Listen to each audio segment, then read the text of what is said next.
Class 12th नागरिक शास्त्र का अध्याय 5 कांग्रेस प्रणाली, चुनौतियां और पुनर्स्थापना। आज की इस क्लास में आप जानने वाले हैं इस चैप्टर के सभी मोस्ट इम्पॉर्टेंट क्वेश्चंस जो कि आपके एग्ज़ाम के लिए बहुत ही ज़्यादा इम्पॉर्टेंट है। साथ ही हम बताएंगे कि आपको आंसर को कैसे कॉपी में लिखना है और इसी के साथ आपको याद करने की भी सारी ट्रिक्स बताएंगे। और इस क्लास में बताए गए जितने भी क्वेश्चन आंसर हैं, अगर आप उन सभी को तैयार करते हैं तो इसके अलावा आपके एग्ज़ाम में और कोई प्रश्न नहीं आएगा। तो इस चैप्टर के सारे ही प्रश्न उत्तर आज की इस क्लास में डिस्कस करने वाले हैं, तो पूरी वीडियो को ध्यान से देखें। तो चलिए शुरू करते हैं क्लास को। सबसे पहला जो कि मोस्ट इम्पॉर्टेंट क्वेश्चन है, और हम आपको बता दें जितने भी प्रश्न हमने बताए हैं वो सारे ही प्रश्न आपके नागरिक शास्त्र यानी सिविक्स के क्वेश्चन पेपर से सब कलेक्ट करके जो भी आपके बोर्ड एग्जाम्स में आते चले आ रहे हैं इतने सालों से, उन्हीं सारे प्रश्नों को यहाँ पे दिया है और उनके उत्तर को। प्रश्न पहला है, प्रश्न है पहला, वर्ष 1967 के चौथे आम चुनाव से पहले भारत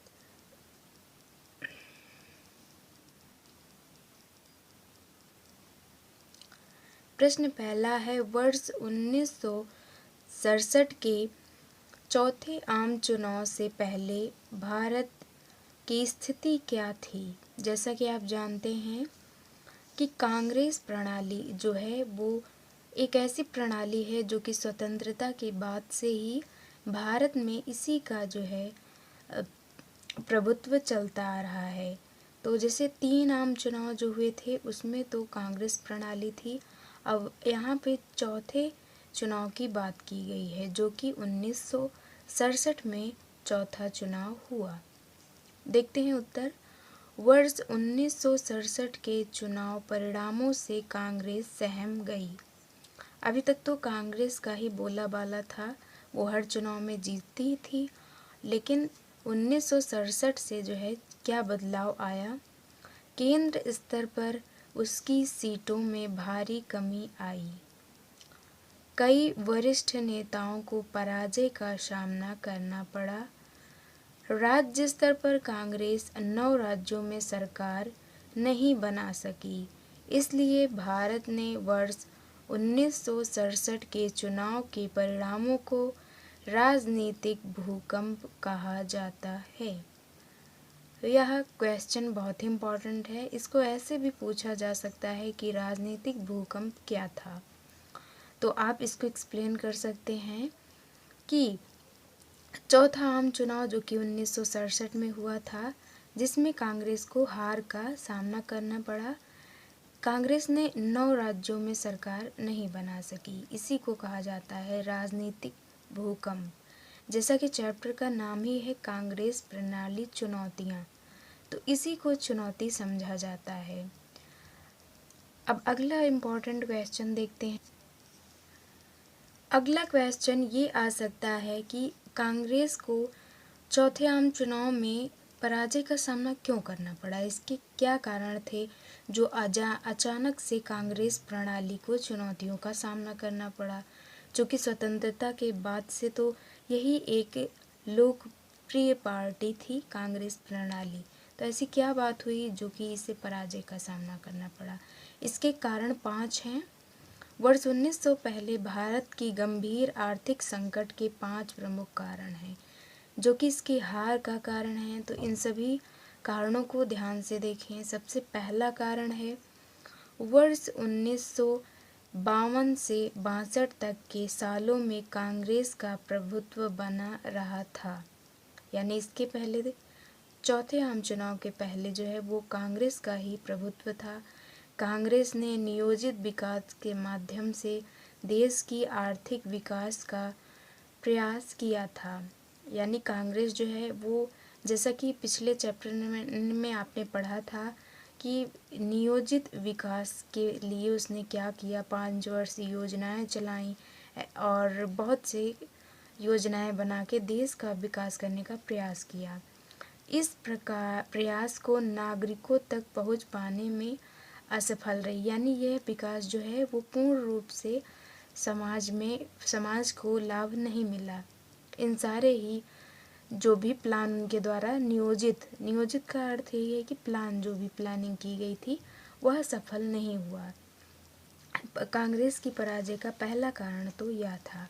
अब दूसरा कारण था वर्ष 1965 से 67 के बीच सूखे के कारण कृषि की स्थिति दयनीय हो चुकी थी। इसी दौरान भारत पाकिस्तान युद्ध भी हुआ, जिससे विदेशी मुद्रा संकट पैदा हुआ था। जैसा कि जब भारत और पाकिस्तान का युद्ध हुआ तो अमेरिका ने और जो भी विदेशी देश हैं उन्होंने भारत को आर्थिक सहायता देना बंद कर दिया, जिससे कि देश में क्या हुआ, मुद्रा संकट पैदा हो गया। इन सभी कारणों के परिणाम स्वरूप देश के कई भागों में अकाल की स्थिति उत्पन्न हो गई। तो देश में सूखे के कारण अकाल और मुद्रा भी संकट में आ गई। तो ये भी एक कारण है जिससे कि देश में गरीबी बढ़ गई और लोगों का सरकार से भरोसा उठता चला गया, जो अंत में जाके कांग्रेस की पराजय का कारण बना। तो आप इन सभी कारणों को ध्यान से देखें, जिससे कि आपका अगर लॉन्ग या दीर्घ उत्तरी प्रश्न या लघु उत्तरी प्रश्न आता है तो पॉइंट्स अगर याद रहेंगे तो आप आसानी से उत्तर को लिख सकते हैं। और उत्तर आपको ऐसे ही लिखना है, पॉइंट्स डाल के लिखेंगे और जो भी इम्पोर्टेंट हैं उनको ब्लैक से लिखें, यानी हाईलाइट करके। तो इस तरह से आपको अच्छे मार्क्स मिल सकते हैं नागरिक शास्त्र में। तो तीसरा कारण जो है वो कांग्रेस की पराजय का है।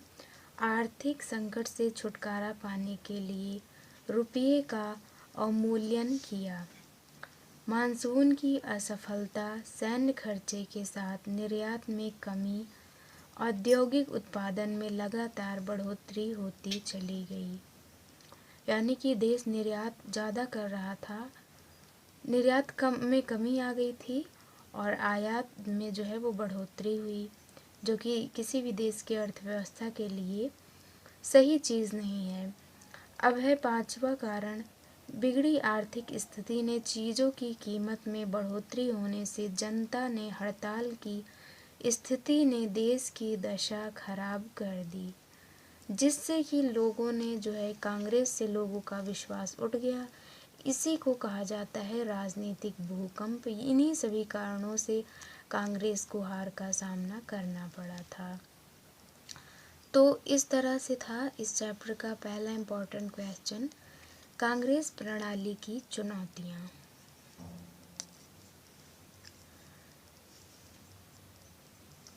अब अगला महत्वपूर्ण प्रश्न है जो कि आपके पिछले साल के बोर्ड एग्जाम में 2 सेटों में आया हुआ था। प्रश्न है, कांग्रेस पार्टी किन मामलों को लेकर वर्ष 1969 में टूट का शिकार हुई थी, यानी ऐसे कौन से कारण हैं जो कि कांग्रेस पार्टी का विभाजन हुआ जिससे। इसका उत्तर है वर्ष 1969 में कांग्रेस के विभाजन के 5 प्रमुख कारण निम्नलिखित हैं। तो आइए देखते हैं 5 कारणों का। अब यहाँ पर कांग्रेस पार्टी के टूट का मतलब यह है कि कांग्रेस पार्टी 2 भागों में बट गई। इसी को कहा गया 1969 में टूट का शिकार हुई। उत्तर है वर्ष 1969 में कांग्रेस विभाजन के प्रमुख कारण हैं। पहला कारण है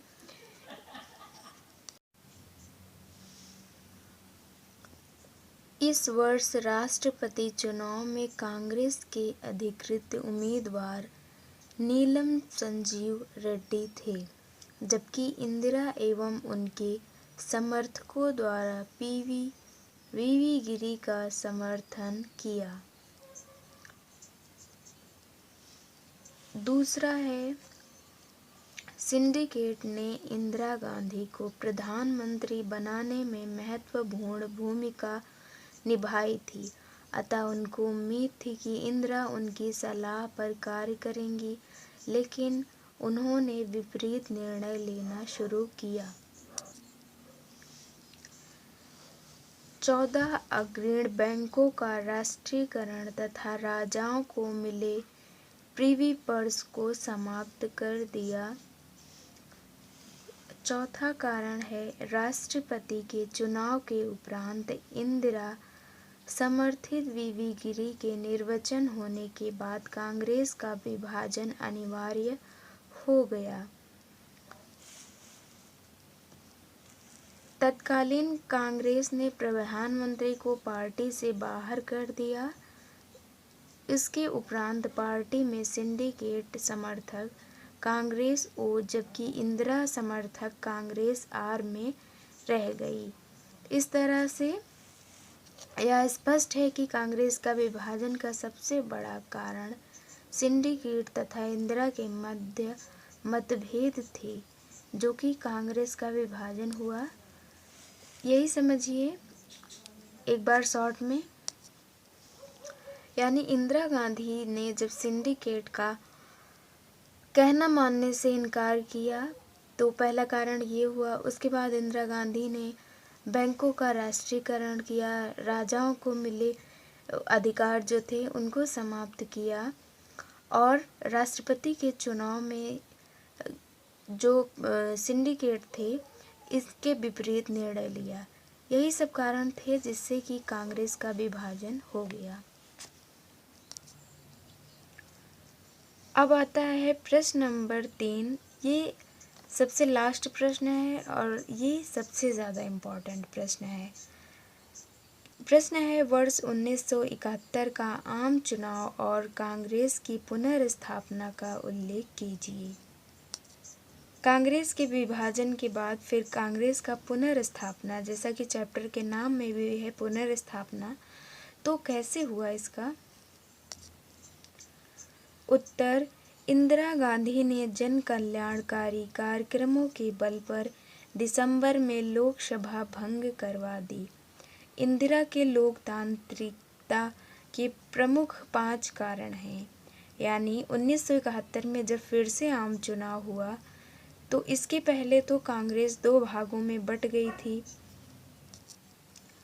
लेकिन इंदिरा गांधी द्वारा जो कार्य किए गए थे जो कि इनकी लोकप्रियता के लिए प्रमुख थे।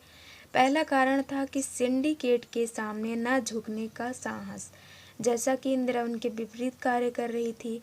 दूसरा 26वां संविधान संशोधन, जिसमें कि जो भी रजवाड़े थे उनके अधिकार को समाप्त किया गया था। भूमि सुधार कार्यक्रम चलाए, बैंकों का राष्ट्रीयकरण किया और गरीबी हटाओ का नारा दिया। तो यही सब था जो कि 1971 के चुनाव में फिर से इंदिरा गांधी को जो है जीत मिली। इस चुनाव में कांग्रेस आर को यानी इंदिरा गांधी को 352 सीटें और 44% वोट प्राप्त हुई। वर्ष 1971 के चुनाव में मिली अप्रत्याशित सफलता तथा भारत पाक युद्ध की सफलता से इंदिरा की लोकप्रियता को बुलंदियों तक पहुंचा दिया गया, जिससे कि जो कांग्रेस का विभाजन 2 भागों में हुआ था तो उसमें इंदिरा की सरकार जो है वो फिर से आ गई। वर्ष 1972 के प्रांतीय चुनाव में उसकी पार्टी ने विजय का परचम लहराया। 1972 में जो है इंदिरा गांधी जो है फिर से जो है चुनाव जीत गई। तो इन्हीं 3 मोस्ट इम्पॉर्टेंट प्रश्न और उत्तर के साथ खत्म होता है ये चैप्टर कांग्रेस प्रणाली।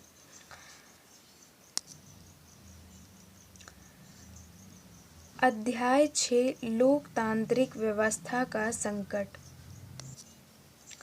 इस चैप्टर के सभी महत्वपूर्ण प्रश्न व उनके उत्तर को आज की इस क्लास में आप देखने वाले हैं।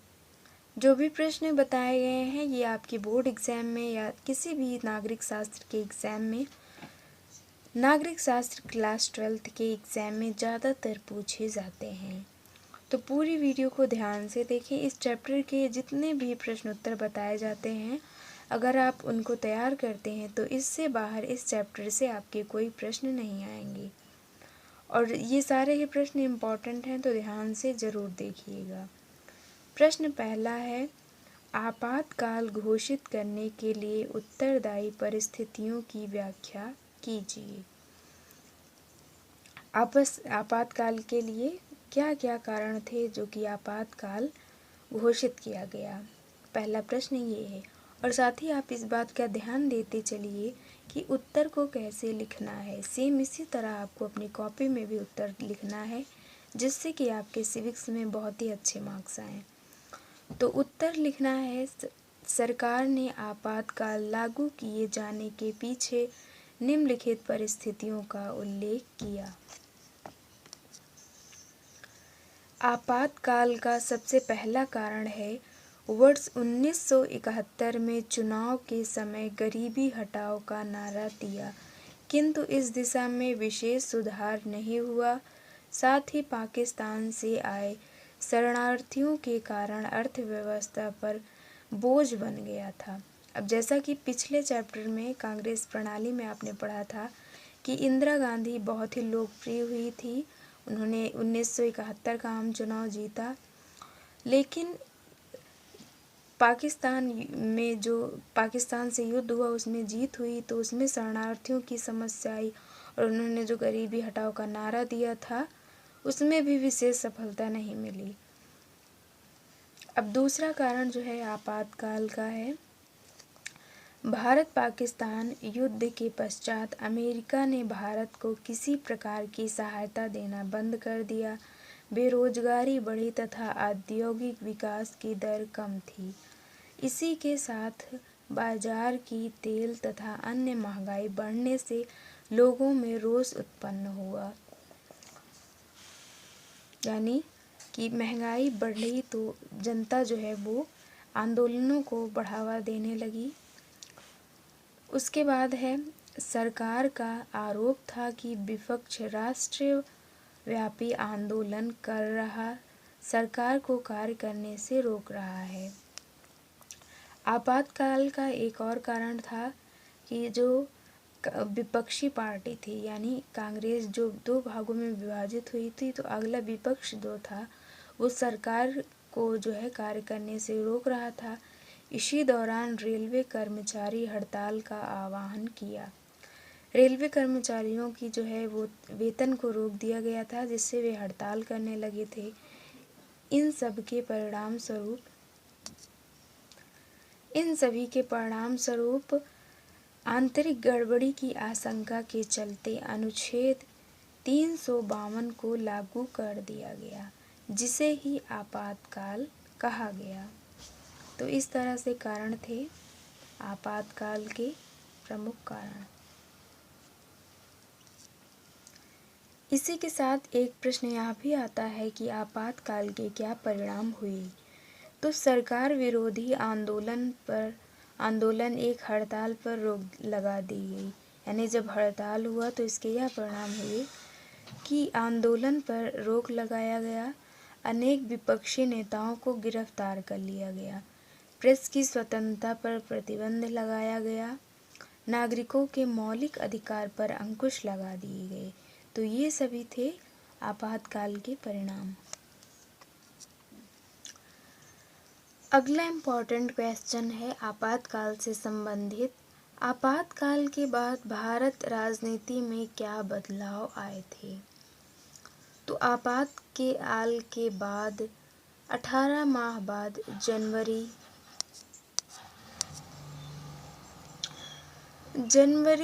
1977 में चुनाव की घोषणा हुई, यानी आपातकाल के बाद 1977 में जो है वो चुनाव हुआ। जयप्रकाश नारायण के नेतृत्व वाली जनता पार्टी की सरकार ने 295 सीटें जीतकर सरकार बनाई, यानी इस बार जो है वो जनता पार्टी आई और इंदिरा गांधी जो है इस बार हार का सामना करना पड़ा। कांग्रेस प्रणाली जो है वो हार का सामना किया। जनता पार्टी ने आपातकाल के अत्याचारों को चुनाव की जनमत संग्रह का रूप दिया तथा आपातकाल के जनमत भी कांग्रेस का विरोध था। विपक्ष ने आपातकाल की घोषणा के साथ लोकतंत्र बचाओ का नारा दिया। इन्हीं सभी कारण थे जो कि जनता पार्टी जो है सफल हुई चुनाव जीतने में। दूसरा है जनता पार्टी का विभाजन में उत्तरदायी कारक, यानी जनता पार्टी का भी विभाजन कुछ समय बाद हो गया। मोरारजी देसाई की सरकार मात्र 18 महीने तक ही चल पाई या नीतियों में कोई बदलाव नहीं ला सकी, जिसके कारण फिर से जो है वो कांग्रेस की सरकार आई। प्रधानमंत्री को लेकर प्रतिस्पर्धा व्याप्त थी। परिणाम स्वरूप चौधरी सिंह जो है वो कांग्रेस के समर्थन में दूसरी सरकार बनाई, लेकिन 4 महीने बाद इनका भी समर्थन वापस ले लिया गया। उसके बाद फिर से इंदिरा गांधी जो है वो सरकार बनी 1980 में, यानी इंदिरा गांधी जो है वो 3 बार जो है प्रधानमंत्री बनी।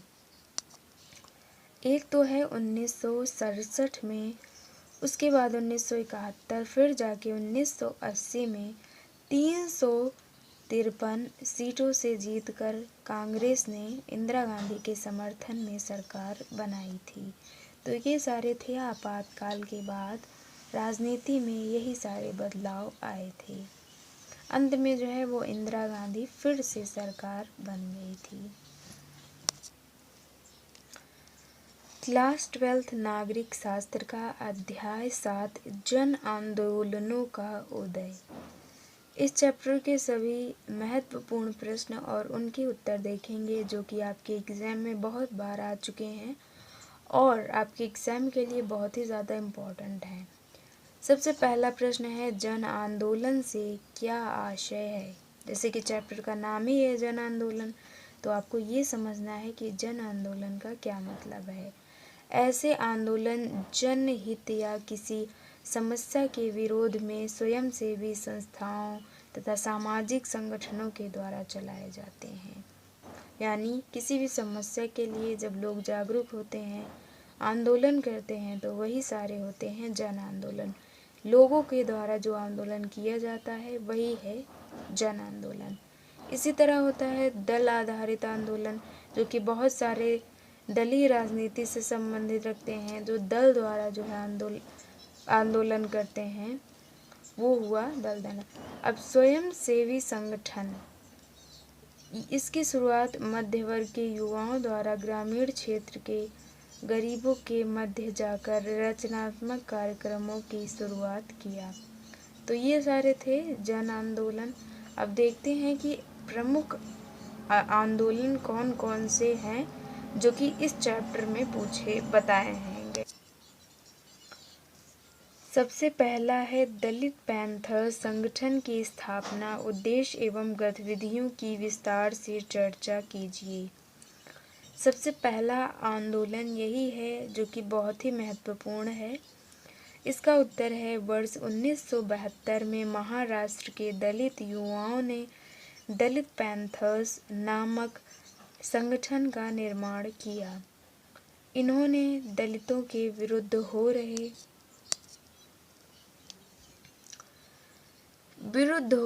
शोषण एवं भौतिक संसाधनों के वितरण में हो रहे अन्याय के विरोध आंदोलन की शुरुआत की। दलित पैंथर्स ने संविधान द्वारा दिए गए आरक्षण के कानून तथा सामाजिक न्याय संबंधी नीतियों का प्रभावशाली तरीके से क्रियान्वयन करने की मांग की, जो कि इसका उद्देश्य है स्थापना का। अब देखते हैं गतिविधियां क्या की गई थी दलित पैंथर्स में। तो क्या किया, भारतीय संविधान में छुआछूत को प्रतिबंधित किया है, लेकिन इसके बावजूद भी दलित समाज के साथ भेदभावपूर्ण व्यवहार, शोषण एवं हिंसा जारी है। दलित बस्तियां प्रायः गांव से दूर अलग थी। दलित पैंथर्स महिलाओं का उत्पीड़न, उनके साथ दुर्व्यवहार, सामाजिक अत्याचार एवं दलितों के साथ सामाजिक एवं आर्थिक शोषण को रोक पाने में कानून व्यवस्था भी असफल रही थी, जिसलिए यह आंदोलन किया गया था।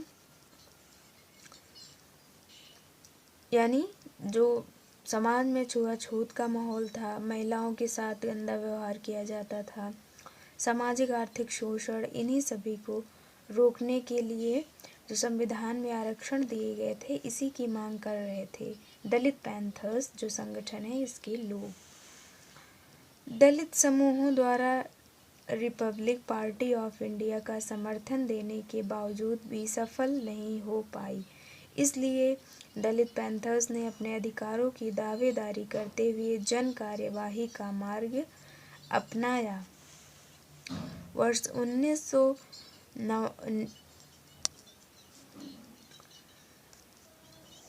1989 में दलित पैंथर्स एवं अन्य दलित संगठनों के अन्याय एवं शोषण के विरुद्ध आवाज उठाने के परिणाम स्वरूप ही सरकार ने दलितों के शोषण के विरुद्ध कठोर कानून बनाए।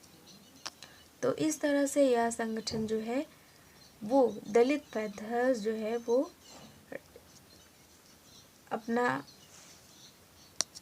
इसे समझौता मिला।